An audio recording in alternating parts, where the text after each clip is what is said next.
Salut la compagnie. Aujourd'hui, c'est chewing-gum. C'est pas chocolat, mais c'est chewing-gum. Bon, alors il fait très très beau, mais je vais pas filmer sur le balcon. D'abord parce que j'ai remarqué que ça faisait chauffer le téléphone et que du coup, il déconnait. Et ensuite parce que les gens commencent à péter les plombs. Et donc, il y a des gens sur la place, donc devant chez moi, en bas, qui gueulent contre Macron, qui ont des discussions à propos du docteur Raoult, mais de balcon à balcon. Vous voyez? C'est-à-dire les gens se parlent, ils sont confinés, mais ils se parlent d'immeuble à immeuble. Il va falloir qu'ils arrêtent. Je pense qu'ils ont tenté un truc, je pense que leurs voisins vont leur dire arrêtez. Mais il y en a quand même 5-6 qui parlent entre eux, d'immeuble à immeuble, de balcon à balcon, de fenêtre à fenêtre. Alors je laisse leurs voisins direct leur dire d'arrêter. Et si ils n'arrêtent pas, eh ben j'irai. Parce que je ne vais pas me taper plusieurs semaines comme ça. Donc j'ai fermé la porte. Je tiens aussi à préciser qu'il y a une sorte d'insecte qui est rentré, qui est enfermé avec moi, hein, et qui de temps en temps, très bizarre, il vole, de temps en temps il ne fait pas de bruit, de temps en temps il fait du bruit. Bon. Alors on continue la lecture de Nous en nous, d'Emmanuel Pagano. Alors j'en étais où?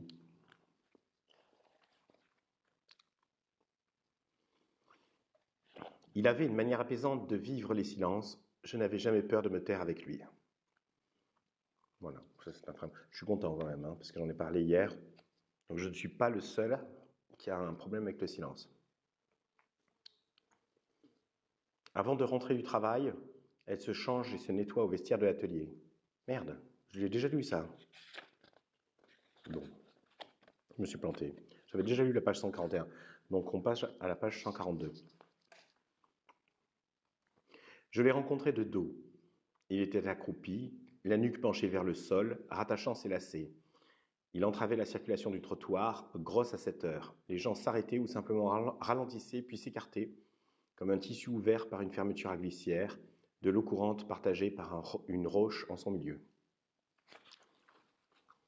Putain, les gens qui s'arrêtent en plein milieu d'une foule, là, au lieu de s'écarter, bon, pour moi, ce sont des sauvages, en fait.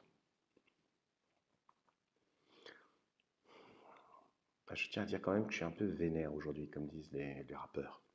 Je sais pas pourquoi. Il y a 2 jours, j'étais hilar, et là, je suis vénère. Qu'est-ce qui fait qu'on a une... Qu'est-ce qui fait que tel jour, on est dans tel et tel... C'est très bizarre. Donc, je pense que ça va se ressentir. Le mec, là, je l'aurais défoncé. Se rapprocher de lui, bam, grand coup de pied dans la tête. Mais non, j'aurais jamais fait ça. J'aurais juste bousculé. Il voulait me changer, me rendre plus féminine. Il m'amenait faire du shopping, il me conduisait chez le coiffeur, chez l'esthéticienne. Il n'était pas autoritaire, c'était même le contraire, il était très tendre en faisant tout ça. Mais j'étais démunie devant ses attentions, je me sentais maladroite, laide, humiliée. Bon, mais je peux pas commencer à commenter à fond tout de suite, quoi. Mais là, il y a des choses à dire sur la féminité. Très compliqué. C'est aussi un vrai problème, quoi. C'est un interdit, quoi. L'ambition d'être féminine, elle est toujours culpabilisée en 2021. C'est comme l'ambition d'être viril. Bon, d'être viril, la question est pliée. Toute masculinité est toxique. Enfin bon, bref. L'homme est un monstre. Mais la femme, il faut qu'elle soit forte, en fait. Il faut qu'elle soit décisionnaire. Il faut qu'elle soit... Ouais. Difficile, hein, d'être féminine. Et oui, il y a une seule définition, en fait, de la féminité. Il y en a une seule, elle ne changera jamais. Donc, mais c'est une certaine douceur, l'expression d'une certaine fragilité, d'une certaine sophistication. C'est comme ça, ce sera toujours comme ça. Dans 1000 ans, ça sera comme ça. Il y a 1000 ans, c'était comme ça. Et dans le contexte actuel, idéologique actuel, c'est interdit.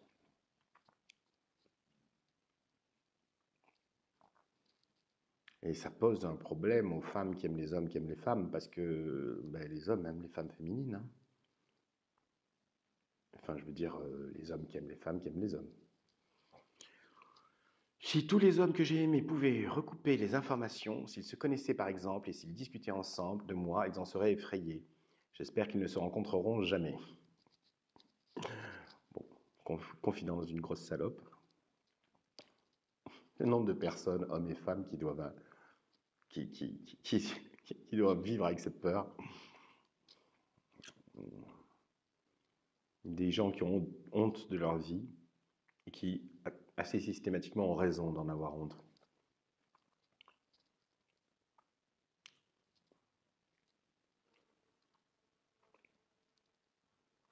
Je suis en train de réfléchir.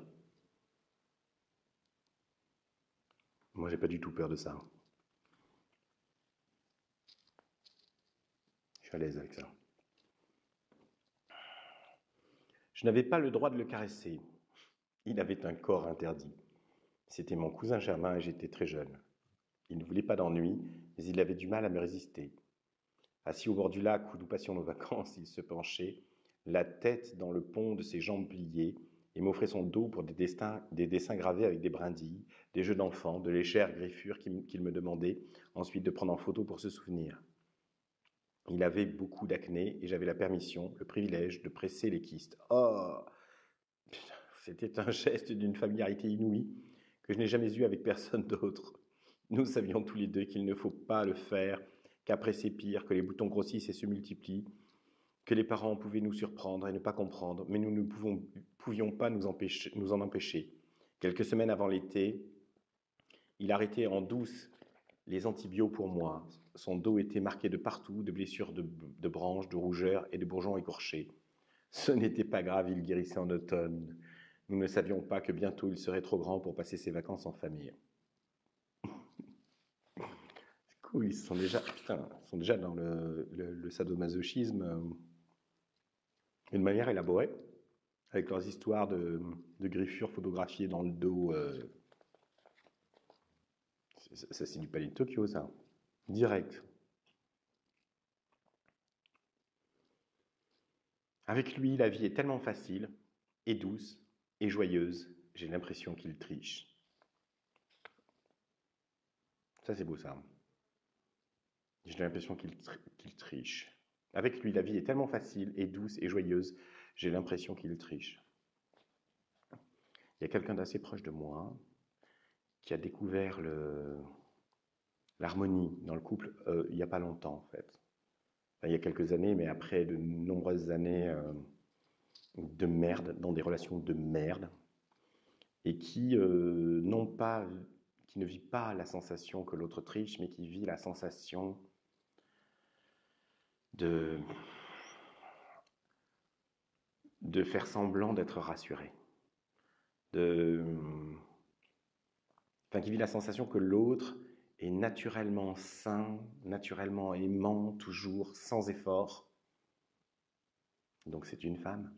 Elle m'a dit qu'elle l'aimait, mais qu'elle avait peur toujours, en fait.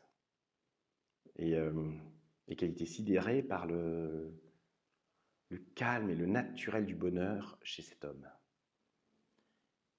Et que du coup, elle tait ces moments de fébrilité ou d'angoisse, et elle se dit, je ne veux pas apporter la saleté de mon passé, la boue de mes inquiétudes dans ce couple où tout va bien. Mais c'est quelque part, en fait. C'est quelque part. Elle est sidérée, en fait, par l'aptitude spontanée au bonheur de son compagnon. Et oui, et je voulais aussi parler de ce que les Anglais appellent les trust issues, trust issues. Et c'est pas les problèmes de confiance, oui, la capacité à faire confiance dégradée. Évidemment, quand on vit certaines choses, pas nécessairement au bout d'un certain temps, hein, on peut vivre des choses terribles très jeunes, adolescents, qui font qu'après on fait plus confiance à personne. Mais Et à quelqu'un qui se méfie, je vois mal comment on pourrait dire ne te méfie pas. Et là, je parle à ceux qui ont vécu un peu longtemps sur Terre, parce que systématiquement, il faut se méfier. Alors, il y a une phrase que j'adore. C'est pas une amie, c'est une copine qui m'a dit ceci. Elle me dit, Marc, quand c'est trop beau pour être vrai, c'est trop beau pour être vrai. Putain, qu'est-ce qu'on arrive. Qu'est-ce qu'on arrive. Donc oui, ne plus pouvoir faire confiance. J'ai l'impression qu'il triche. Et puis on l'a vu dans d'autres fragments, hein, il y a plein de tricheurs, de gens qui font semblant et tout ça. Hein, qui viennent défoncer l'allant des personnes sincères. Qu'ils aillent tous crever en enfer. J'ai dit qu'aujourd'hui j'étais un peu wild, quoi, un peu. Il était un peu cinglé à cette époque. Il avait entamé une période d'expérience. Passer une semaine sans parler, en s'obligeant quand même à faire des choses, comme sortir acheter du pain, aller à la poste, une semaine sans voir, pansement sur les yeux, une semaine sans entendre, bouchon dans les oreilles, une semaine sans sortir, et j'en oublie. Ce jour-là, c'était un jour de la semaine sans voir. Il était derrière moi dans la queue de la boulangerie. Je sentais ses mains appuyées légèrement sur mes épaules. Il ne savait pas qu'il essayait de se repérer. Je pensais qu'il m'effleurait en douce, limite il me caressait. Je me suis retourné. Il avait les yeux bandés. J'ai d'abord cru à de vraies blessures, mais il s'est penché vers le son de ma voix, a trouvé mon oreille dans laquelle, en chuchotant, il m'a détrompé. Nous étions au tout début de cette semaine sans voir, et je n'avais pas le droit de l'aider. Nous nous sommes aimés tout de suite. Nous nous sommes beaucoup cognés. Le dimanche, quand j'ai enlevé son bandage et ses pansements, il m'a dit que je continuais à lui plaire. J'étais contente que la semaine sans parler soit passée. Hier, j'ai dit qu'il y avait pas mal de personnages de femmes un peu perchés, mais elles sont toutes perchées dans ce livre. Il y a eu pas mal de mecs qui étaient des gros connards, mais elles sont toutes perchées, c'est tout un peu. Elles veulent des types bizarres, hein. Elles sont branchées par. Sont des sauveuses de fous. Donc si elles sont perchées, c'est comme ça. Ce sont toujours les femmes qui elles ne sont pas folles, mais qui veulent en fait sortir avec un fou. Et il y a des gens comme ça. Il n'y a pas de folie en eux, et du coup ils sont attirés en fait amoureusement par la folie. En fait, c'est une façon de la côtoyer dans leur vie. Et il y a pas mal de personnages féminins comme ça dans ce livre, je trouve. Enfin, j'ai l'impression. Je le laissais me laver les cheveux dans le lavabo, il voulait être aimant, mais je savais que les amas de graisse qui forment de petites bosses sur mon crâne le dégoûtaient. Pourtant, il avait un joli nom pour elle, Cerise.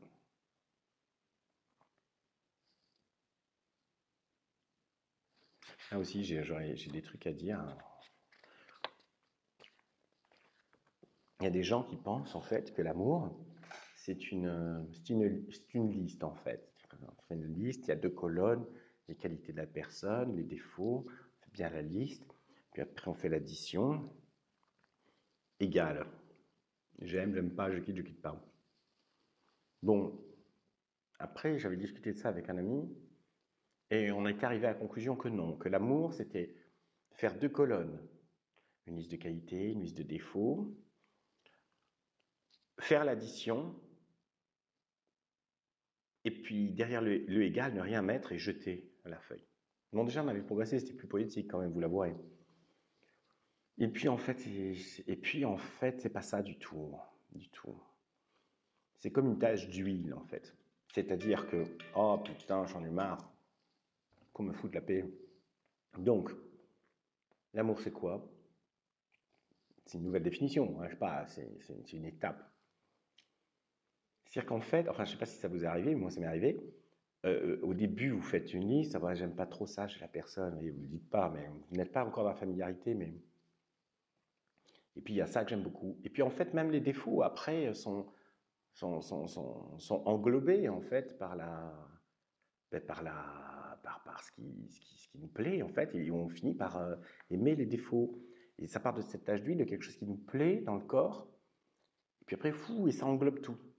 Et le désamour, c'est une tache d'huile aussi, mais c'est le contraire. On part de quelque chose qui nous plaît pas, et puis même des choses qui nous plaisaient, après nous dégoûtent. Donc en fait, ces histoires de liste, comme c'est mouvant, comme c'est englobant, comme c'est contaminant, ça peut pas vraiment fonctionner.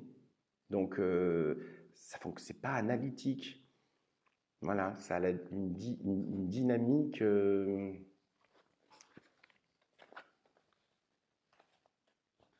C'est quoi le nom technique pour la graisse? Oléagineuse? C'est ça? Je sais pas. Enfin, ça a une dynamique. Voilà. C'est de l'huile. Bon, j'ai une théorie, elle n'est pas très belle, elle est pas mais je trouve qu'elle permet de penser quand même certains phénomènes. Alors, il m'a quitté si brutalement qu'il est parti en laissant toutes ses affaires. Peut-être l'a-t-il fait exprès pour continuer à hanter la maison, me poursuivre, m'empêcher de refaire ma vie. J'ai mis dans des cartons pour Emmaüs tout ce qui pouvait être donné.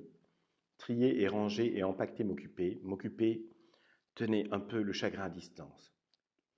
J'ai jeté ce qui me paraissait trop lourd et sans valeur. Il ne restait plus rien, sauf les écharpes. Il avait une vingtaine d'écharpes de toutes saisons. C'est beaucoup, je trouve, et je n'arrive pas à me séparer de toutes ces écharpes. Je les porte. Ma fille se met en colère, elle dit que cet homme me tient encore, si j'enroule ces trucs autour de mon cou, qu'il me tient en laisse même. Je ne sais pas. Il me semble juste ne pas vouloir gaspiller. Ce sont de belles écharpes de prix.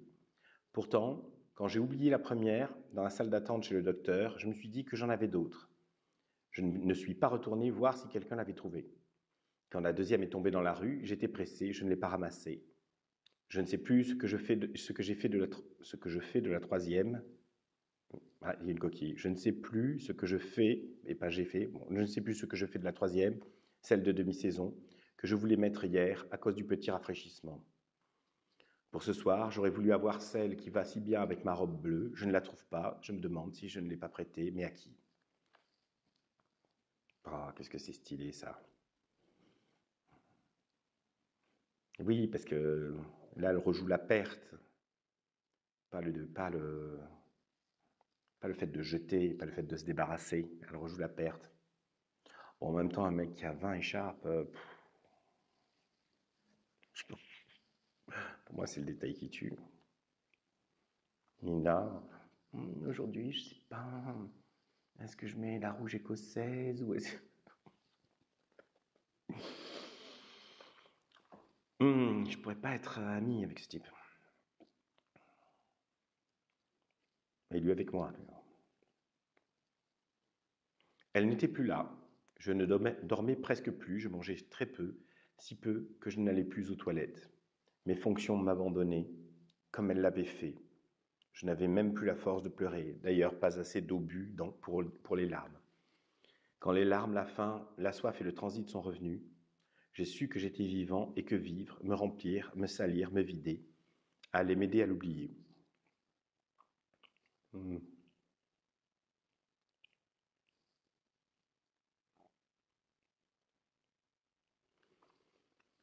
J'avais toujours avec lui du plaisir sans le montrer. Je ne simulais pas, non, je lui cachais ma jouissance.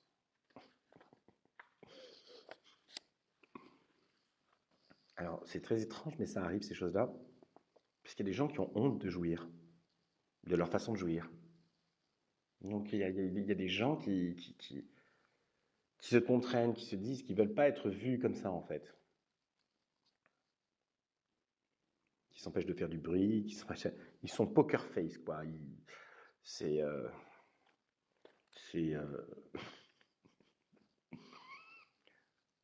très bizarre, ça, parce que c'est un cadeau, en fait. Donc, c'est un cadeau fait à l'autre, la jouissance. C'est pas seulement pour soi. Et puis, c'est une marque de confiance. Et donc, ils font passer leur honte avant une certaine générosité, en fait. C'est ça. Ils font passer la honte avant la générosité. Enfin, bref, c'est pas le... ils sont pas, ils font pas vraiment l'amour en fait. Alors, sur le site du collège où il enseigne, le cahier de texte est accessible en ligne par classe. Il a 12 ou 13 classes. Je sais qu'il est à temps partiel, 1 heure par classe, c'est-à-dire environ le tiers des élèves de ce collège. Je ne peux pas voir son emploi du temps sans mot de passe. J'ai besoin de le voir. Depuis que nous ne sommes plus ensemble, il me manque tellement que savoir s'il a cours ou non m'aidera, je crois, à supporter son absence. Pas seulement savoir s'il a cours, mais avec quelle classe, quel niveau. Je ne peux pas voir son emploi du temps, puisque je n'ai pas son mot de passe, mais je peux voir l'emploi du temps de chaque classe, une par une. Alors je clique sur chaque classe, une par une, 8 classes de 3e, 7 classes de 4e, 8 5e, 8 6e, 35 classes. Je vérifie si les élèves de telle classe, puis de telle autre, ont Monsieur D en art plastique, et je note l'heure et le jour si oui. Je reconstitue méticuleusement son emploi du temps sur une feuille A3. Je m'applique à tracer à la règle des traits droits. Je change de couleur pour chaque niveau de classe. Quand j'ai fini, je l'affiche sur le mur devant mon bureau. Je travaille et de temps en temps, je lève les yeux pour savoir où il en est. Là, il a fini avec les 5e. Il a une pause. Il corrige des travaux. Peut-être il est sorti fumer une cigarette. Il discute avec des collègues, un café à la main en salle des profs. En dehors des jours de cours, en dehors des cases de ma feuille, c'est le vide. Je ne sais rien. Je voudrais pouvoir remplir ce vide. Repas, cinéma, promenade, courses, lecture. Je changerais de couleur encore, une couleur par activité, si je pouvais écrire sur ma feuille tous les autres moments de sa semaine. Et le grand mystère des vacances scolaires, je m'appliquerai. Je ferai des plans, je tracerai sur ses déplacements, je dessinerai un atlas de sa vie quotidienne, je composerai un almanach pour lui tout seul, avec tous les jours de l'année, toutes les heures, les minutes. Ah, elle est mal barrée, mais c'est l'amour. Mais elle est mal barrée. Bon, on lui souhaite que ce soit juste une étape, en fait. Et là, c'est bien, parce que ce sont des confidences dans ce livre. Ce sont des confidences. C'est des choses qu'on ne peut pas dire, parce que c'est ça, en fait. Il y a plein de gens qui ont vécu des troubles comme ça. Mais en fait, qui sont immédiatement qualifiés de troubles psychiatriques. C'est des gens ils sont fous, en fait. Mais non, ils ne sont pas fous, ils vivent quelque chose de très... je sais pas, je trouve qu'il y a... En psychiatrie, les gens ne font plus, n'ont plus des chagrins d'amour, ils font des dépressions. C'est fou quand on y pense. C'est vraiment fou. Alors que, putain, un chagrin d'amour, ça a plus de gueule. Voilà, ils ont du mal à revenir à la raison, ils ont du mal à revenir sur le plancher des vaches, où tous les gens sains vivent dans le gris et le plat, sans même s'en rendre compte, ou en ayant un souvenir peut-être lointain de l'époque où ils marchaient à 10 cm au-dessus du sol, en fait, et où tout était merveilleux. Et je pense que tout le monde se rassure, en fait, avec ces histoires de folie. Quand les gens aiment vraiment, quoi, quand les gens sont comme ça, tout le monde se rassure en disant qu'ils sont fous. Mais en fait, derrière, il y a de l'envie, je pense. Il y a de l'envie qui se transforme en ostracisme, en dénonciation. Il est fou, elle est folle. T'aimerais bien, hein, même dans le chagrin, être fou ou folle comme le fou ou la folle que tu désignes. T'aimerais bien, hein. Tu le sais, toi, que tu es un petit robot, un petit zombie, depuis tellement longtemps que... Ah, bon, là c'est Antonin Artaud, hein. Là, il faut lire Van Gogh, Le suicide de la société. C'est indépassable, en fait. C'est indépassable. Voilà. Donc, il y a les fous. C'est pas grave d'être fou. Ce qui est grave, c'est d'être méchant. Ce qui est grave, c'est d'être malhonnête. Mais les fous, les fous, c'est pas grave, en fait. Qui ça fait chier? Uniquement les gens qui les envient. Parmi les hommes que j'ai aimés, il y a ceux qui m'ont aidé à écrire, ils accompagnaient le travail de leur seule présence, et puis il y a ceux qui défaisaient mon livre méthodiquement, jalousement, par des remarques choisies et sous n'importe quel prétexte, phrase après phrase. Putain, là aussi j'aurais plein de choses à dire. Mais j'ai pas envie. Je l'ai déjà dit. Ça me dérange. Les livres qui parlent d'écriture, ça me dérange. Ça me dérange. Tout le monde y allait en bas. Je n'avais pas de copine et j'avais envie. Voilà. Elle était connue dans la résidence, la locataire du rez-de-chaussée. Je crois que j'étais bien le seul à ne pas l'avoir essayé. Alors j'ai fait comme tous les gars de l'immeuble, j'ai bu un bon coup pour oublier mes scrupules et je suis allé sonner chez elle. C'était pas si bien que ça, c'était vite fait mal fait et je ne savais pas trop quoi lui dire après en me rhabillant. Je lui ai donné un petit baiser et je l'ai remercié et puis merde, ça s'est pas passé comme prévu, elle s'est accrochée. Elle s'accrochait à moi, physiquement, désespérément, elle pleurait, elle me demandait de rester, elle me disait que j'étais le seul à l'avoir embrassée, elle savait que je l'aimais, elle m'attendait depuis toujours. Elle s'agrippait avec une telle certitude qu'elle me faisait mal et j'ai dû forcer pour desserrer ses doigts. Elle est retombée sur le lit de tout son poids. Ah putain, Emmanuel Pagano, alors. Oh là là, il fait beau aujourd'hui là. J'ai un stock de chewing-gum phénoménal là. Putain, on est d'accord, c'est un peu violent là. Voilà. Merde là. C'est bizarre hein, que personne ne puisse aimer les gens qui ont désespérément besoin d'être aimés. Hum. Même si ça avait été la femme de sa vie, il serait parti en courant. Hum. J'ai une grande théorie sur cette histoire de. Enfin, sur le désir et son objet. Mais je vais vous laisser un peu patienter. Je la sortirai peut-être à un autre moment, ou peut-être pas. Mais elle déchire cette théorie. Et ça piquerait très très bien ce fragment. Mais je vais vous laisser patienter. Je la garde pour moi pour le moment.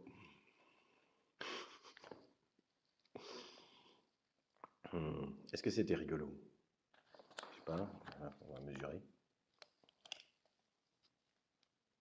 Pas tellement. C'était rigolo 18 cm. C'est tout. Ça, c'était plus rigolo, ça. C'était déjà plus rigolo que ce que j'avais dit avant. Bon, allez, Marc, on est sérieux, on continue. Le monde, c'est comme délavé. Je venais de mettre mes lentilles, je les ai retirées, je les ai remises. Rien à faire, tout est resté inaccessible, même en clignant des paupières. Les choses se dérobaient. Il me semblait que la réalité pleurait. Ou bien c'était moi, mais quelque chose entre le monde et moi, une eau, un trouble, m'empêchait de voir clairement. J'ai pensé que mes lentilles étaient sales, je les ai nettoyées, puis remises à nouveau. Et à nouveau la buée du monde. Et puis je l'ai entendu se lever, lui que je connaissais depuis peu, et je me suis souvenu qu'il portait aussi des lentilles. J'avais mis sa vue, qui ne s'accordait pas à la mienne. Hein, mettre les lentilles des autres. C'est bien, j'adore, j'adore. C'est bien. J'adorais ma vieille tante. Je voulais la lui présenter, ou le présenter lui, je ne savais pas très bien. Nous devions passer la prendre pour l'emmener promener. Nous nous sommes garés et il est sorti l'aider. Il a aidé ma tante à monter dans la voiture, comme si c'était la moindre des choses. C'était suffisant pour l'épouser. Comment ça, comme si c'était la moindre des choses?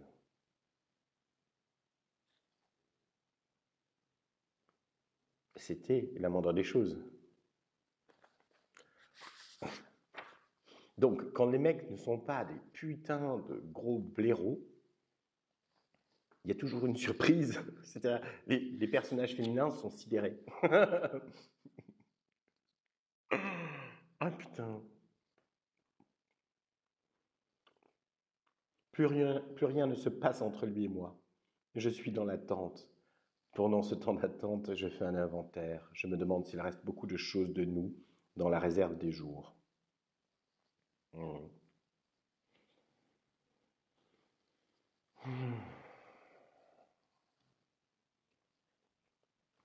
La plus grande part, en fait, de l'amour, elle est rêvée.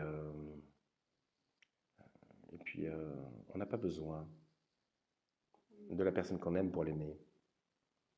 Et Donc, on n'a pas à s'inquiéter, en fait, d'une certaine manière, des péripéties d'une relation, en fait. Parce que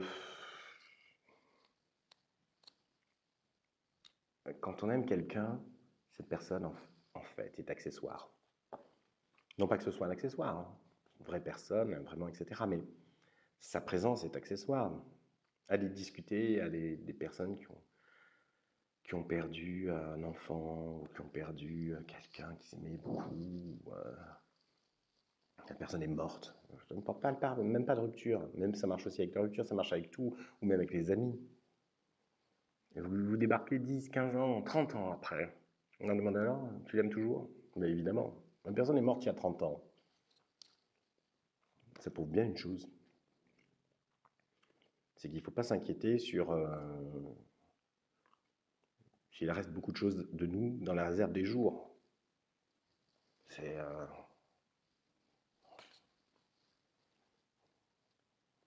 évidemment. Patate. Patate, c'est une insulte affectueuse qui a cours dans ma famille, en fait. Quand on aime quelqu'un, on l'appelle patate. Voilà.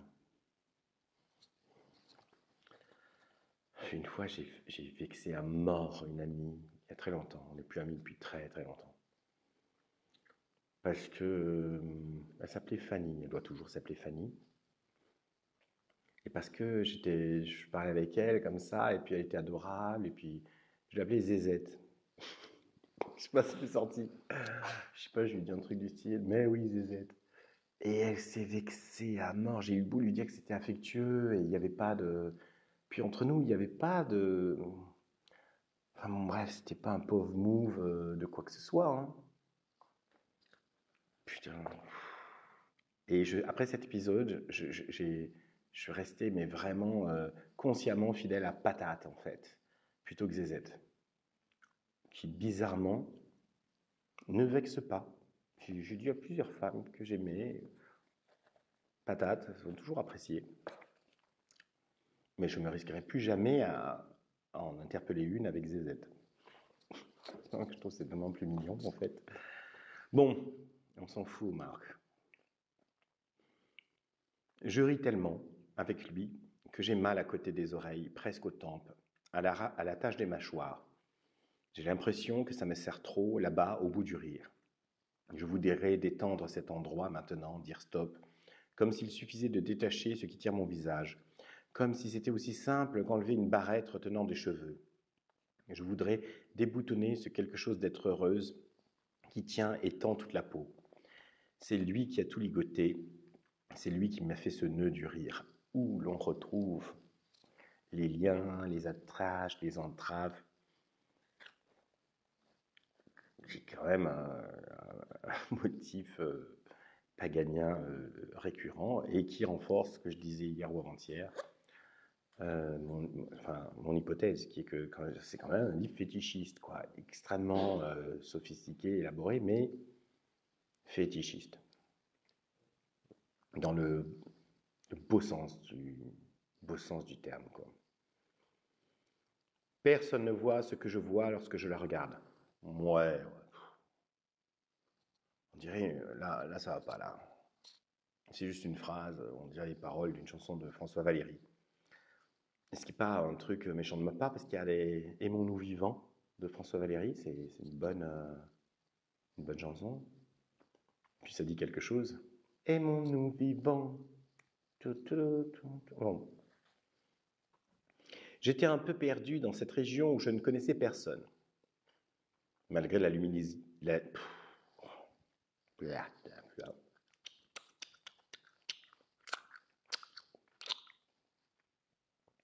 J'étais un peu perdu dans cette région où je ne connaissais personne.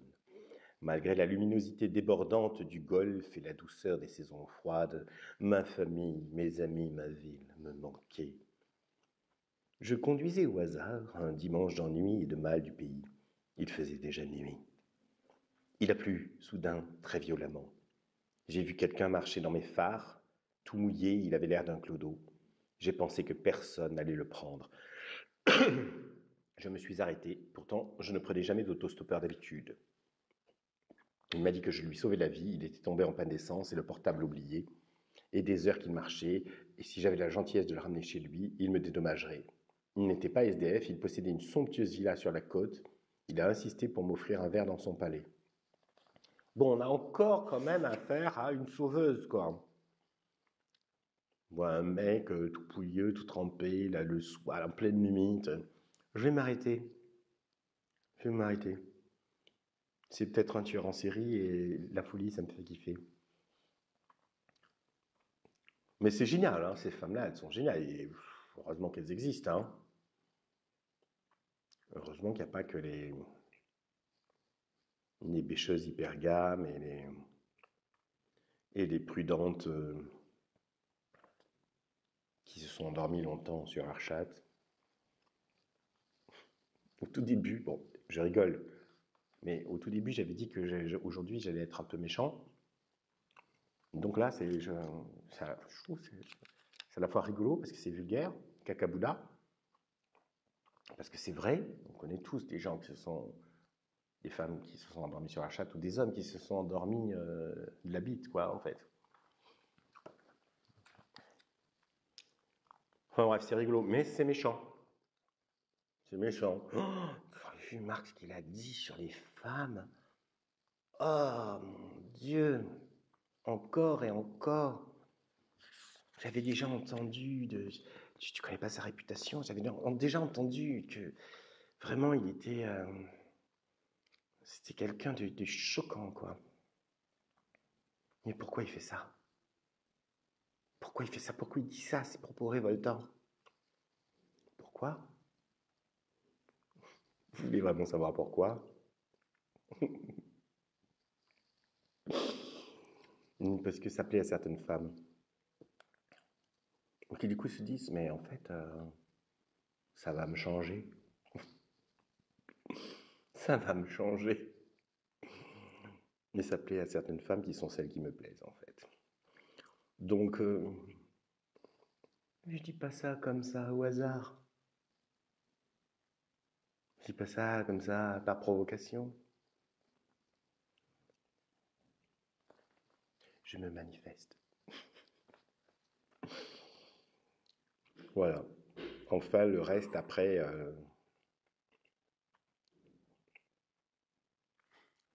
Toutes celles qui sont véritablement choquées. Et je m'en tamponne. Selon le fameux adage, ne jamais sortir avec une féministe. Ah mon Dieu! Oh, mais t'as entendu ce qu'il a dit dans cette vidéo?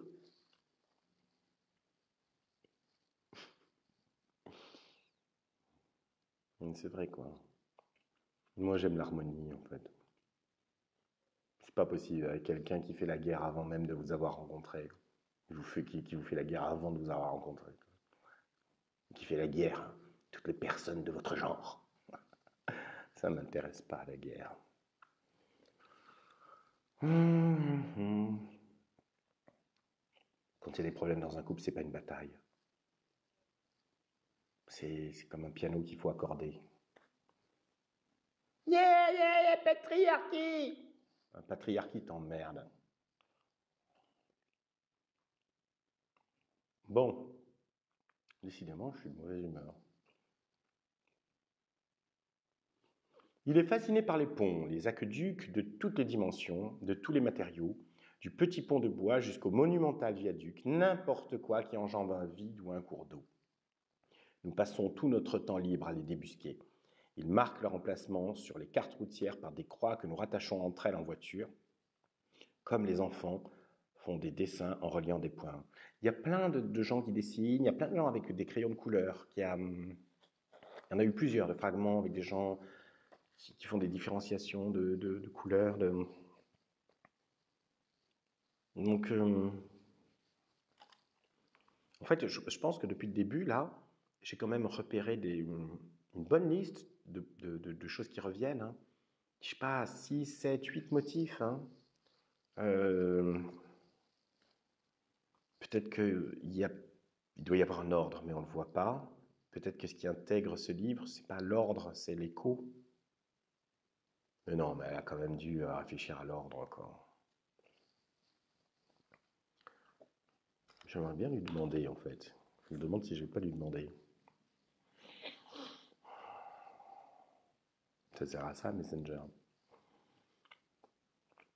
Mais pas tant que j'ai pas terminé le livre. Il fait combien de pages? 202. Oh, on est à la page 154. Quand il s'habille, il a des nageoires. Ah, c'est beau ça. C'est vrai, quand on est dans un pull et tout, on ressemble à un pingouin. Quand il s'habille, il a des nageoires. C'est juste ça, le fragment. Elle se lève tous les jours avant moi. Je ne l'entends pas, je la sens à peine sortir du lit. Dans un demi-sommeil, je perçois ses déplacements dans l'appartement, d'abord de très loin, puis peu à peu ses mouvements. Ces petits bruits du matin deviennent de plus en plus proches, et lentement, doucement, une couche de perception après l'autre, je me réveille.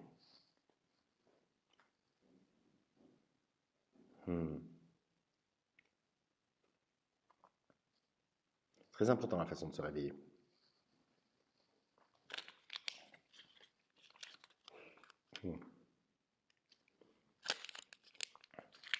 On peut flinguer la journée de quelqu'un en le réveillant. Hey, au fait, hey, il faut que tu te réveilles, t'es pressé. Mais non, putain. Moi, il y a un truc que j'adore.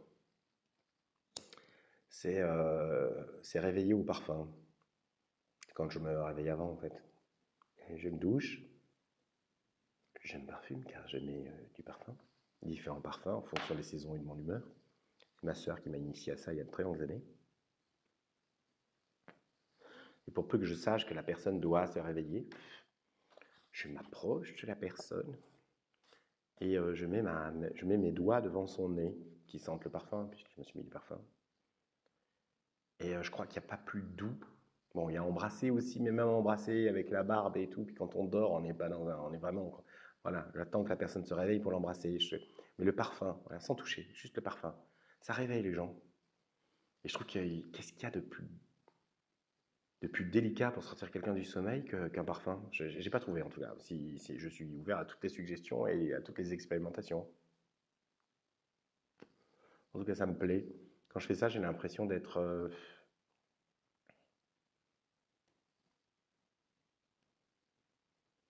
très doux, enfin très, très précautionneux, quoi. Et je le suis en fait. Mais bon, il y a plein de moments où je ne le suis pas, et plein de moments où je suis en permanence très très précautionneux. C'est pas possible, c'est pas moi non plus, quoi. Mais je peux l'être. Dans ces moments-là, je me dis merde, je peux être extrêmement précautionneux. Je me dis, ça fera peut-être passer les fois où je suis un peu carré avec les angles droits, quoi. Mais droit, je veux dire. Pas le carré, le carré abstrait, quoi. Hein, 90 degrés, hein, pile.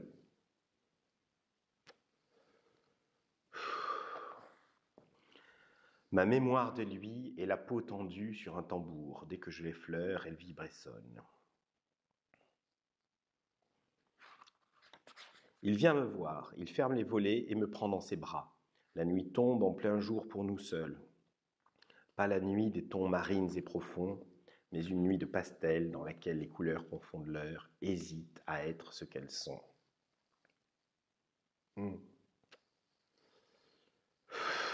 Ça, c'est l'amour en fin d'après-midi dans le sud, derrière des volets. C'est bien rendu, puisqu'on voit tout de suite où ils sont, quoi. Ils doivent pas être loin de Cassis, je dirais. Ou alors, ils sont où? Ouais, ils sont là, ils sont... Ou peut-être près de Nice. Elle aime l'ordre et la propreté. Tout est net et bien rangé chez nous. Mais elle perd ses cheveux sans discontinuer. Et, je ne sais pas comment, elle en a toujours autant sur la tête. Et même de plus en plus. Plus je trouve ses cheveux par terre, plus sa tignasse se développe. Elle râle en les ramassant. J'aime les dépister, échapper de sa vigilance. Putain, les cheveux... bon, je suis mal placé pour en parler, hein. Mais j'en ai eu. Le problème, c'est que quand un homme perd ses cheveux, perd des cheveux, il perd des cheveux qui font allez, maxi 4 cm, je sais pas. Bon. Il y a des kékés de Versailles avec des mèches, mais sinon. Tandis que quand une femme perd un seul cheveu, c'est pour peu qu'elle ait les cheveux un peu longs, elle perd 20-30 cm de cheveux. Résultat, 5 cheveux de femme et la baignoire est bouchée. Les pauvres, c'est pas leur faute, hein. Après son départ, dans la chambre surtout, son odeur est restée quelques jours. Aujourd'hui, elle est devenue si ténue qu'elle appartient sans doute à mon imagination. J'ai essayé de la préserver en dormant sur le canapé du salon. Dans la chambre, je n'ai pas changé les draps, je n'ai pas aéré, mais à force d'y entrer, pour essayer de recueillir des échantillons d'elle, j'ai dû chasser son odeur. Ce soir, je dormirai dans le lit. J'ai mal au dos, j'ai mal partout, je ne peux plus lutter contre sa disparition. Elle sera sous les couvertures quand je m'y glisserai, je la respirerai une dernière fois, et demain je mettrai des draps propres, j'ouvrirai la fenêtre en grand. Bon là, je pense que ceux qui ont suivi se sont habitués à cet univers-là, et c'est à cette note qu'elle va chercher et qu'elle trouve à chaque fois, qui est la sienne. Et c'est... Mais bon, et comme elle travaille, d'après moi, sur la trace, hein, il faut que les gens soient partis. C'est pour ça qu'il y a autant de ruptures, je pense, dans ce livre, autant de... Parce que pour se concentrer sur la trace, il faut que la personne, ou les restes, il faut que la personne soit partie, en fait. Mais peut-être... Non, parce je suis injuste, il y a des fragments joyeux, il y a des fragments d'amour. Le problème, c'est que comme ils sont griffés dans tous ces fragments de rupture, quand on tombe sur des fragments d'un couple qui s'aime, qui s'embrasse, etc., on se dit, oh putain, ça va pas durer. Et quelquefois, d'ailleurs, je pense qu'inconsciemment, on interpole les fragments, quoi. Je me demande, quelquefois, on a un début d'impression, une impression en tâche de fond que tel fragment qui décrit une rupture, en fait, c'était peut-être la rupture des deux zigues qui s'embrassaient en riant 50 pages plus tôt. Non? Ça vous fait pas ça? Moi, ça me fait un peu ça, en fait. Nous avions froid dans la forêt. Le brouillard nous tenait serrés l'un contre l'autre. Nous étions pris dans nos propres sons, parce que l'air humide portait des bruits très secs. À cause de ce nid sonore nous obligeant à murmurer, j'avais l'impression que nous étions amoureux. Oh mon Dieu. À cause de ce nid sonore nous obligeant à murmurer, j'avais l'impression que nous étions amoureux. Oh, putain, je ne m'y attendais pas à la fin.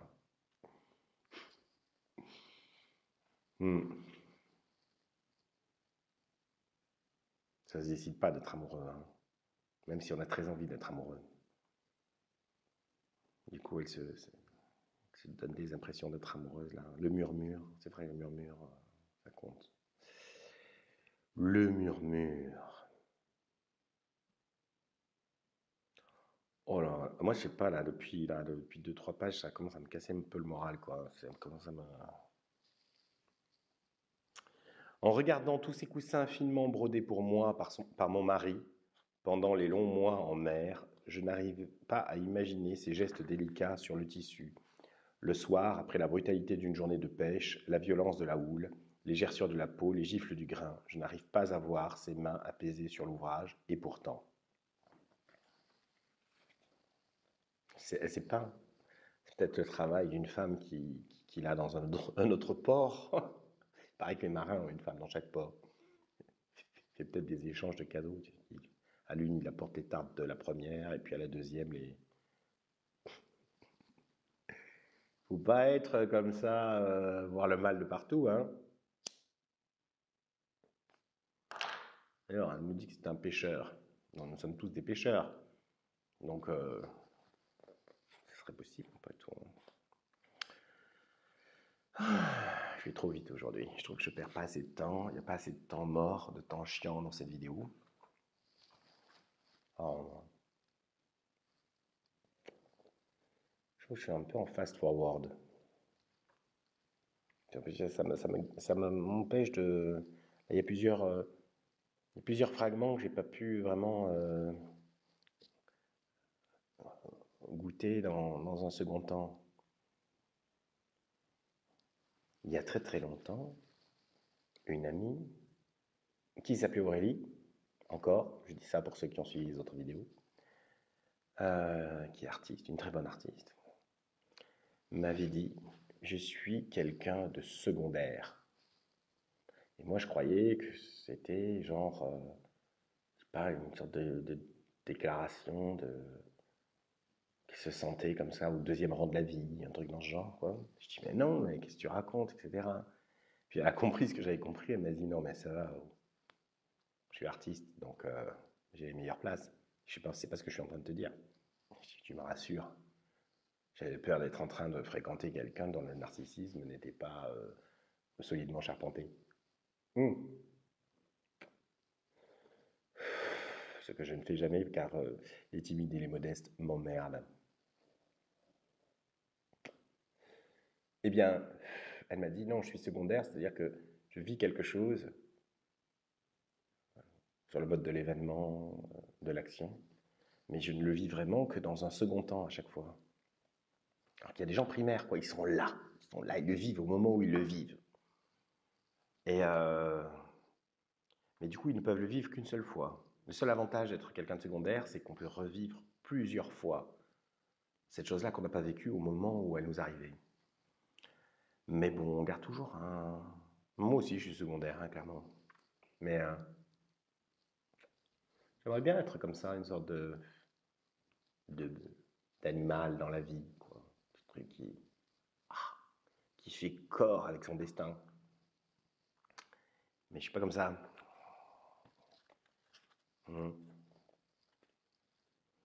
Moi, qu'est-ce que je fais si je fais pas corps avec mon destin? Je fais... J'en fais rien. Je fais parole avec mon destin, je fais récit. Pas nécessairement écrit, hein, je parle pas d'écriture. Ben, j'ai rien inventé, il y a Marcel Proust, il a dit ça beaucoup mieux, hein, vraiment, vraiment beaucoup mieux, c'est même pas comparable. Hein, sur la vraie vie, que c'est la littérature, que si on ne récupère pas la vraie vie dans la littérature, c'est pas on n'a pas vécu, ou en tout cas on a vécu pour rien du tout.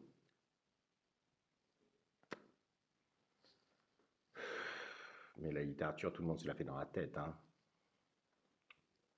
On a tous son roman, le roman perso qui ne sera jamais publié, qui sera... Enfin, tout le monde a... Je ne veux pas dire le roman écrit, je veux dire tout le monde a son histoire. Quoique, peut-être que les gens qui font corps avec leur destin, eux, non. Se tiennent à distance de tout récit, de tout espoir. Ils chassent au maximum les souvenirs.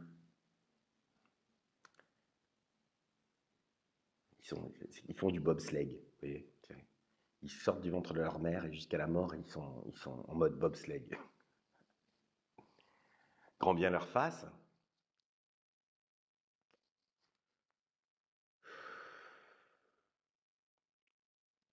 Bon, je m'étais arrêté ou pas? Merde, putain, j'ai commencé à...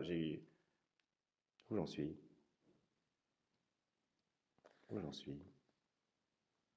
Ah, je n'ai appris sa mort que des semaines après sa disparition. Je l'avais cherché partout, je l'avais appelé sans cesse.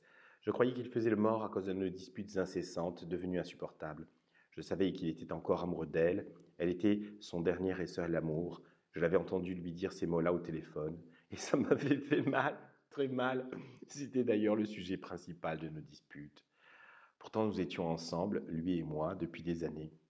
Il m'appelait tous les soirs. Il paniquait si je n'étais pas là pour lui répondre, si je n'étais pas chez moi. Nous n'habitions pas ensemble, il ne voulait pas à cause d'elle. J'étais celle qui le consolait, qui l'écoutait, j'étais là pour lui. Je le consolais d'elle. Je ne savais pas qu'elle seule figurait dans son agenda à la rubrique « Personne à contacter en cas d'urgence ». Elle n'est pas arrivée à temps quand on l'a appelée toute dévouée à sa nouvelle vie, son nouvel amour. Elle était passée à autre chose depuis longtemps. Elle était en voyage, et comme ils n'étaient plus ensemble, elle et lui, comme ils n'étaient plus assez proches pour ça, elle ne lui donnait pas ses coordonnées quand elle s'en allait en week-end, en vacances, en famille. Moi si, parce qu'il me le demandait, parce qu'il voulait savoir où j'étais, il voulait pouvoir m'appeler à tout moment. Il ne voulait pas passer de vacances avec moi, il ne voulait pas voyager avec moi, en souvenir d'elle. Je partais seul, mais il savait où me joindre, toujours. Il est mort seul. Je l'ai su par elle, quand je me suis décidé à lui téléphoner, à elle, en me disant que, peut-être. Elle m'a dit qu'elle avait eu un appel de l'hôpital trop tard, elle était en vacances, et puis de toute façon, elle n'aurait pas pu y aller, le soutenir dans ses derniers instants, ce n'était pas sa place. Elle m'a dit, j'ai ma vie, vous comprenez. Je croyais que vous étiez auprès de lui, vous. Je pensais que vous étiez prévenu. D'ailleurs, je ne comprenais pas pourquoi vous n'étiez pas à l'enterrement. Et B, oh, incroyable. Je tourne la page et vient de tomber du livre une photographie de ma mère très jeune. Qu'est-ce qu'elle fait là? Sous la douche. Purée, là, elle devait avoir moins de 30 ans. Je sais où c'est en Corse, à Saint-Florent, en haut de l'escalier. Incroyable! En plus, je reconnais ma mère, mais je ne me souviens pas de cette photographie. Qu'est-ce qu'elle fait là? C'est du délire. Oh putain, c'est du délire. Bon, je pense que c'est suffisant pour que je m'arrête de lire, là. Ça doit être un signe, je sais pas. Voilà. Putain. Pouh. Ben voilà. On s'approche, on est à page 159. Il reste quoi? Il reste moins de 50 pages.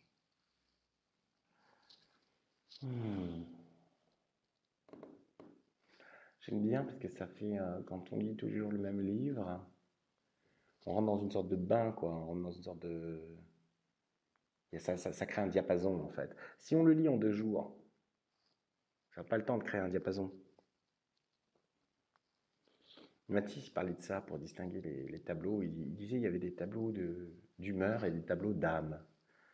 Et que les deux étaient beaux, mais d'une façon différente. Le tableau d'humeur, c'est une pochade. Une pochade comme ça, faite très rapidement et qui a un charme incroyable, une fraîcheur,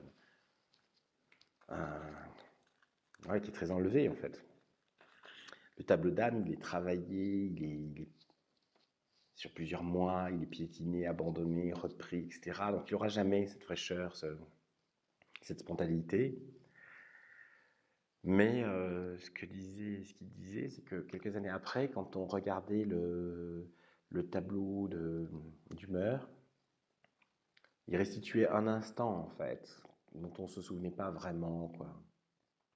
Tandis que quand on regardait le tableau d'âme, qui avait été fait plusieurs années avant, on se reconnaissait, on se souvenait de soi à cette époque, en fait. Et donc le rythme de lecture, il change tout, en fait. Il change tout. C'est... mais vraiment tout. Et je me dis que pour vraiment lire un livre, il ne s'agit pas de lire d'une traite, en fait. Si on veut vraiment être, on dire, rentrer mentalement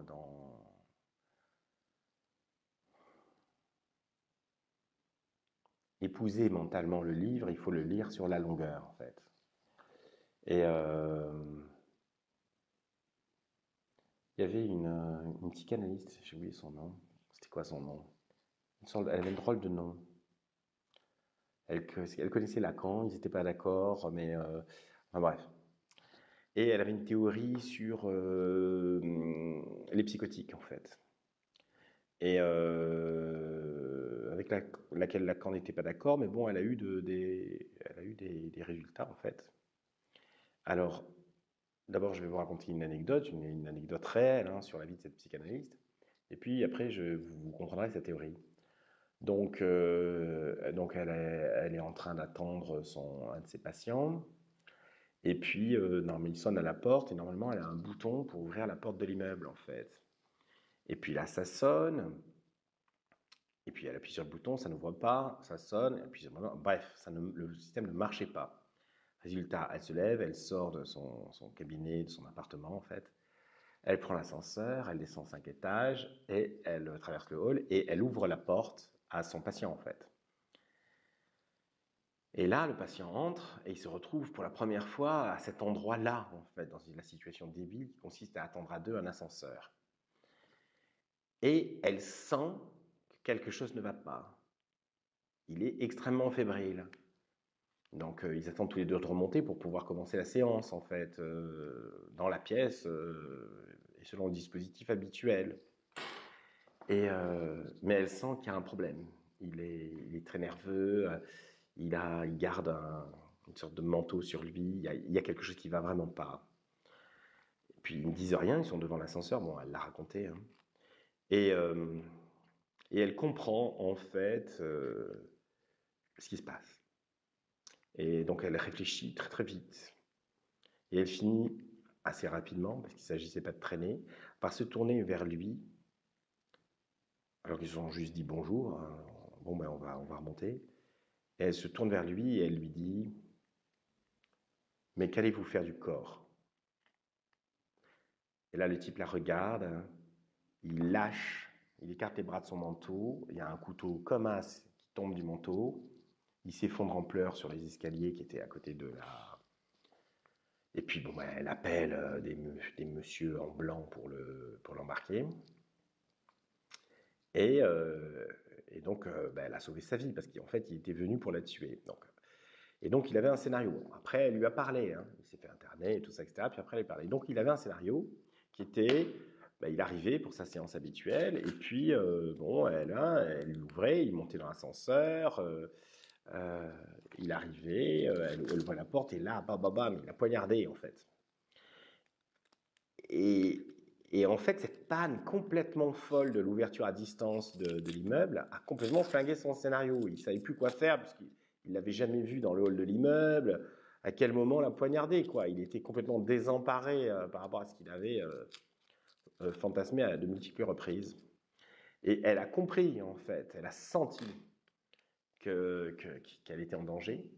Mais au lieu de crier, de partir, de lui dire « Mais qu'est-ce qui se passe? Je vous vois trembler, etc. » Elle est allée directement à la fin et elle lui a posé une question rationnelle. Qu'allez-vous faire du corps?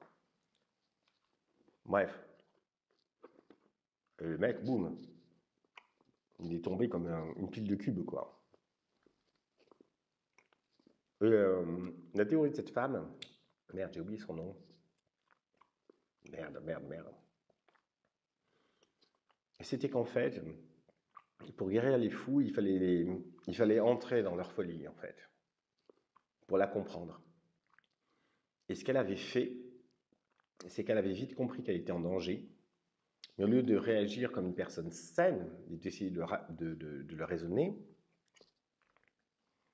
elle avait décidé de rentrer dans son scénario fou à lui qui consistait à la tuer et de l'envisager de son point de vue. Et du coup, se poser le problème de la question du corps, quoi, dans le hall, quoi, ensanglanté.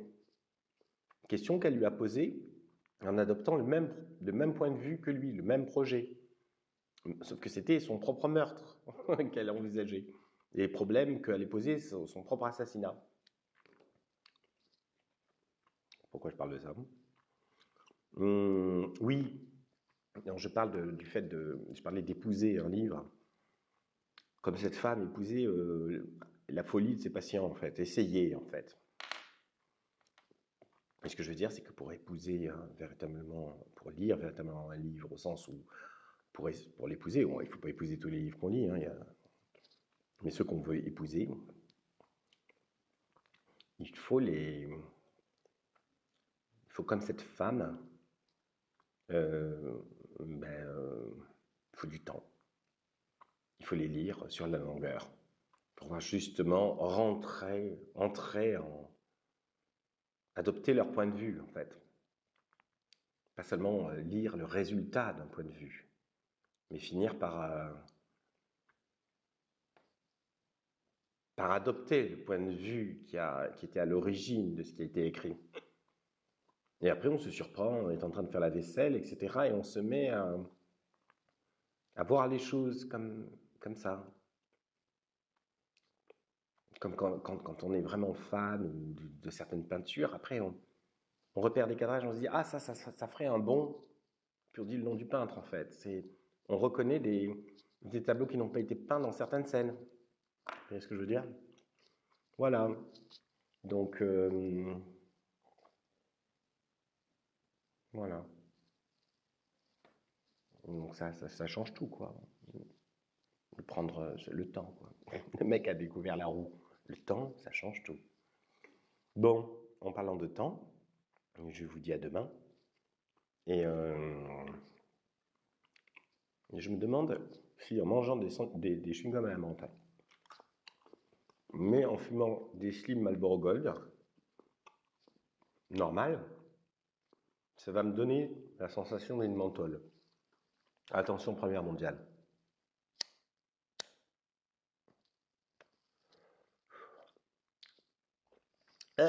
Putain, c'est dégueulasse. Non. Ah putain, c'est dégueulasse. Bon, je vais me brosser les dents. Je vous pousse toute la truffe. Et à demain, si vous le voulez bien.